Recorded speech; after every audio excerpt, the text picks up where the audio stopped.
Oke, yang ketiga, apalagi sering nyambung gitu ya. Misalnya kalian kalau misalnya kalian pernah lihat sinetron nggak? Yang misalnya cowoknya lagi mikirin ceweknya, cewek juga lagi mikirin cowoknya, pernah nggak? Disatukan nih gambarnya, pernah ya? Itu sebenarnya juga terjadi sama kita, cuman kita aja nggak tahu kalau dia lagi mikirin kita. Kalau misalnya tiba-tiba bukan mancing, maksudnya apa? Kalau kalian sengaja lewat belakang rumahnya ingat dia ya iya. Tapi kalau tiba-tiba diam, ingat dia. Saya pernah berusaha melupakan seseorang, setiap saya duduk di mana, ada lagu yang dia kasih untuk saya. Kenapa sih saya bilang, saya gak mau mikirin dia. Terus saya cerita sama teman saya, dia lagi mikirin lu Mir. Nggak mau GR, nggak percaya aku telepon ya. Telepon lagi ngapain? Nggak ada, aku lagi di rumah lagi ngapain? Aku lagi dengerin lagu ini nggak ada. Ingat Mira ya? Kata padahal udah putus kan. Aku bilang, dia ingat kamu. Itu sebenarnya kejadian. Kalau jodoh, hati itu terasa nyambung sebenarnya. Sering nyambung. Gitu juga kalau ngobrol. Sekarang gini, enak nggak ketemu cowok ganteng, putih, terus pas diajak ngomong nggak nyambung. Nggak nyambung kita ngomong, atau pernah nggak ketemu seseorang yang belaga nyambung, sok-sok pintar gitu loh. Beda ya, orang memang benar-benar pintar-pintar bodoh sama bodoh-bodoh pintar tuh beda loh. Iya, pintar-pintar bodoh sama bodoh-bodoh pintar itu beda. Mana lebih bagus, pintar-pintar bodoh apa bodoh-bodoh pintar? Yuk. Pintar-pintar bodoh, bodoh-bodoh pintar. Yang mana yang enak? Nggak ada yang nanya. Oke, jadi sering nyambung kalau kita ngobrol. Kan ada ya, terkadang kita istrinya biasa aja, tapi suaminya cakep.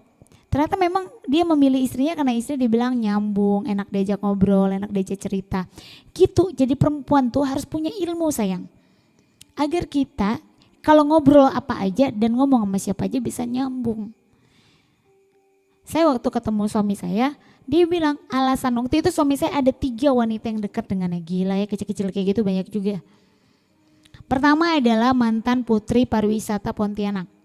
Lu kesayangan gue. Yang kedua adalah cewek cakep bohai, tau bohai? Montok, bodinya bagus, tajir. Yang ketiga, ini gak masuk hitungan lah, anggap 2 lah saya bilang. Kalau yang satunya tuh kayaknya enggak lah. Nah yang satu ini, pintar nggak kalau putri pariwisata? Pintar ya, gitu. Terus yang kedua, cakep ini nih. Nah saya lagi duduk, setiap maghrib dia selalu mengirim SMS ke suami saya, met maghrib ya. Besok maghrib lagi, met maghrib ya. Besok nggak ada yang nambah, titik komanya sama semuanya. Nggak copy paste karena dulu belum ada zaman copy paste kan. Met maghrib ya. Jadi saya kalau misalnya lagi pas sama suami waktu itu belum nikah ya. Terus handphonenya lagi deket saya, tit kan masih Nokia. Pak ada met maghrib saya bilang. Ada met, saya manggil bapak kita di MLM kan bapak ibu, pak ada met maghrib.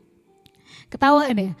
Nah akhirnya pas saya mulai udah dilamar dan lagi nunggu masa untuk orang tua datang, saya nemenin dia di kantor tadi, kantor temannya lagi duduk gini. Gini handphone, datang cewek turun dari mobil, bohai, putih, cantik, tinggi, siang-siang jam 1 siang ngantar makanan pakai rantang, pakai celana training, hak segini, baju merah ketat. Kalian bisa bayangkan nggak gimana bentuknya tuh? Oke. Selamat siang Mbak, siang. Ada Pak En?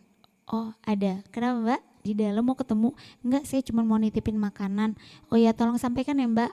Iya nanti saya sampaikan. Jangan lupa ya Mbak, jangan nggak disampaikan ya. Iya Mbak, nanti saya sampaikan sama Pak En-nya. Dia ngomong sama perempuan yang udah dilamar kan. Saya bilang, oh ya Mbak namanya siapa? A katanya gitu ya. Sebenarnya nggak boleh nyebut nama. A katanya. Oh ini met maghrib dalam hati saya. Oh ini yang dalam. Oh iya Mbak, siap nanti saya sampaikan. Saya bilang, udah manggil Abi ya waktu itu kan udah dilamar, kalau udah tinggal nunggu mau nikah aja. Abi saya bilang, Abi ada met maghrib Nabi kasih makanan. Kirim makanan itu kalau nggak salah 4-5 hari sebelum kami nikah ya, seminggu gitu. Ada met maghrib nih kirim makanan, saya bilang ketawa saya, kita makan enak kayaknya makan gitu. Kenapa Abi memilih Bunda saya tanya. Dia bilang satu, bunda nyambung. Pada waktu itu siapa saya? buronan, sakit kanker. Setiap hari hampir sebotol gini darah yang keluar dari tubuh saya lewat hidung. Saya bisa pingsan, diangkat dari mana saja, digendong sama suami saya. Waktu itu kita belum menikah, padahal papanya belum menikah sama saya. Bang Ene itu, papa itu udah gendong saya dari rumah sakit ke rumah sakit. Dan dia mau memilih seorang perempuan yang penyakit, yang lagi sakit keras. Kemudian punya utang 2 miliar, buronan, gak punya apa-apa. Dibandingkan dengan satu putri pariwisata, satu lagi cewek cantik tajir. Kenapa saya bilang? Pertama, alasan dia, bunda tuh nyambung, diajak ngomong apa aja nyambung, asik. Yang kedua adalah bunda sholatnya bagus. Dia bilang. Yang ketiga, bunda sayang banget sama Umi. Karena kalau bunda sayang sama Umi, waktu itu Abi yakin dia juga bisa sayang sama ibu aku. Itu penilaian seorang laki-laki yang serius jika dia pengen menikahi perempuan. Jadi dia bukan melihat fisik lagi, dia bukan melihat enggak. Apakah saya waktu itu juga ini ya nggak jelek-jelek amat sih ya. Barang-barang itu masih ada barang bagus tapi sisa peninggalan sejarah sebelum bangkrut. Ya kan? Gitu ya, sering nyambung. Oke, yang terakhir, apa itu tanda jodoh 4S-nya? Sepadan, sulit cuek. Ini tanda jodoh. Dia sulit cuek sama kita sulit cuek sama dia. Ini kalau tanda untuk nikah, saya nggak bilang untuk yang pacaran ini. Sulit cuek. Contohnya apa? Saya cuma bisa mencontohkan sama diri saya ya. Saya pernah ngetes waktu itu. Kan saya bilang, saya pernah ngetes Ustadz TN itu. Saya menghilang dari pandangan matanya. Biasa setiap pagi beliau SMS saya. Assalamualaikum Ibu Mira, semoga segelas susu coklat dan 8 rakaat sholat duha bisa menemanimu di pagi hari ini. Aduh. Setiap pagi, tapi ganti-ganti, nggak kayak maghrib tadi ya. Minimal titik komanya ganti lah dia. Iya kan? Tapi hari itu biasa saya langsung balas, terima kasih Pak. Semoga juga sholat duha Bapak hari ini, segala doa dikabulkan Allah ya Pak. Itu jawaban saya. Tapi hari itu, waktu itu saya udah ngeliat gelagat, dia ini senang deh kayaknya sama gue gitu ya. Saya tahu saya punya banyak kekurangan, saya buronan, saya punya penyakit, saya begini, saya begitu bla bla. Saya mau coba, benarkah dia serius sama saya? Semumpung gue belum jatuh cinta sama dia. Kalau gue udah jatuh cinta ditinggal lagi habis dah. Gitu. Saya ngilang dari pagi. Tahu toko Kartika Batik nggak di Nusa Indah? Samping toko kita, toko Mas. Nah, saya dulu di situ, itu tokonya tante saya. Saya dulu jaga di situ jadi kasir. Saya pernah bantu di situ waktu itu ya. Saya bagian jaga kasirnya. Yang tukang teriak-teriak, ayo Bu masuk beli bajunya ini, bajunya bagus banget, silakan Bu, ini bajunya ini cocok buat Ibu. Tau gak siapa yang suka teriak-teriak? Ustadz Berry. Yang punya real. Ustadz Berry Elmaki tuh. Nah itu dia. Jadi saya dekat. Nah di situ saya duduk biasanya suka ini. Setiap hari beliau nganterin saya susu Ultramilk 3 kotak ke situ. Setiap hari Ustadz Ryan nganterin itu. Ini ya, habis itu pergi. Cuma nganterin dong, makasih Pak. Nanti nganterin coklat Silver Queen, makasih Pak. Tiap hari seperti itu. Hari itu saya hilang dari peredaran. Di mana saya? Dia tidak menemukan saya. Teman-teman tahu saya di mana? Di bawah meja. Beneran saya di bawah meja. Dia nanya sama tante saya. Tante, Mira mana ya? Mana ya? Kena sampah. Tuh, nggak tahu tante Bim kemana dia tadi. Tante bilang dia tante telepon dan nyaut gitu ya. Ndaan tante capek nelfonnya. Mana ya? Diguit-guit saya di bawah meja kan dia apa sih saya bilang. Udah kan balik lagi 2 jam kemudian. Nemu enggak tante enggak ada. Kemana Ben? Gitu usang nyusahkan tolen tuh gitu lah ya. Kira-kira begitulah ya bahasanya. Gitu. Sampai dia cari saya ke kosan, saya nggak ada. Dikatakan saya, udahlah Mira, sian anak orang balik-balik sana kerjakan dia berdosen, dan boleh kie. Oh. Nah, marah aku sama orang Sambas. Habis, balik saya ke kosan. Saya di Putri Chandra Midi. Dan saya pulang, terus nggak lama dia muncul. Ada, saya diam ketok-ketok ke pintu. Bu, masih Ibu, ya Allah. Bu Mira, kata Ibu Mira. Hah, saya buka. Iya Pak, Enggak, saya bilang, pertama dia SMS, saya bilang oh iya saya ada di kosan, saya bilang. Terus dia bilang kamu kemana aja? Kata Kak Tika kalau udah kata kamu,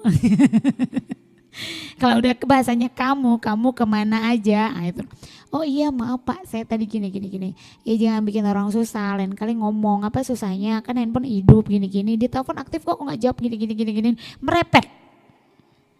Saya bilang oh butuh dia sama aku rupanya, oh suka dia sama aku rupanya. Oh suka deh. Oke, baik. Oke kita lanjut dalam hati. Boleh ngetes kayak gitu? Coba. Tapi memang benar-benar dia peduli. Kalau dia selama ini cuek kalian kayak gitu nggak akan ada dicarinya loh. Nggak ada mungkin mana cewek jilbab pingin, nggak akan ada. Gitu. Jadi emang benar-benar paling tidak sinyal itu ada. Dia ada memberikan kita sinyal. Boleh ngetes begitu. Kalau nggak ada sinyal kalian tes ngapain? Nggak ada kerjaan namanya ya. Ini dia tanda jodoh dan padan. Sepadan maksudnya apa?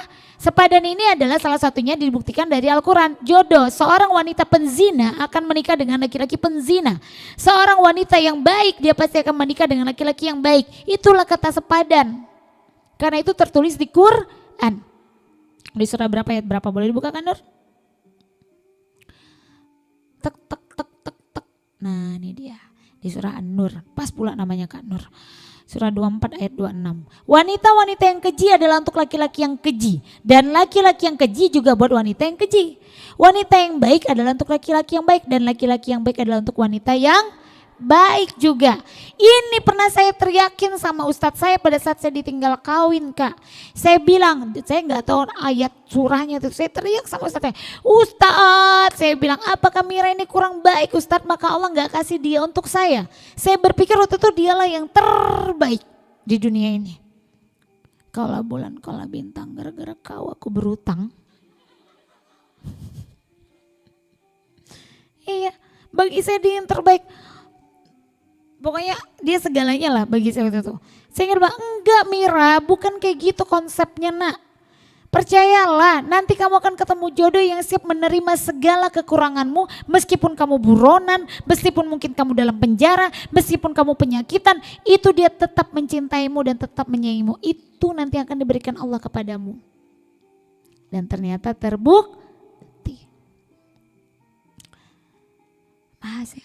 Waktu itu saya nangis, sekarang saya bersyukur bahagia. Oh, ini ternyata memang hikmah itu akan didapatkan setelah kejadian. Oke, jadi udah tahu ya. Jadi kalau teman-teman mau dapat laki-laki yang baik, syaratnya jadi wanita yang baik. Harus jadi wanita yang sepadan dengan yang kita tuju. Kalian tahu yang kalian tuju itu laki-laki yang soleh. Kalian tahu laki-laki yang kalian senangi itu atau wanita yang kalian senangi itu adalah orang yang mungkin speknya tinggi. Kesolehannya, kecerdasannya, mungkin juga dia dilahirkan dari keluarga yang berkecukupan. Tahu. Oh oke, kita nggak bisa lawan dia dari segi harta karena kita wanita yang biasa-biasa saja, terlahir dari rezeki yang biasa saja. Yang kedua oke dia ganteng, gue nggak cakep-cakep aman, nggak masalah. Tapi yang perlu adalah nanti yang ketiga, apa itu nanti kita buka. Minimal kita jadi wanita yang baik. Next silakan Kak Nur.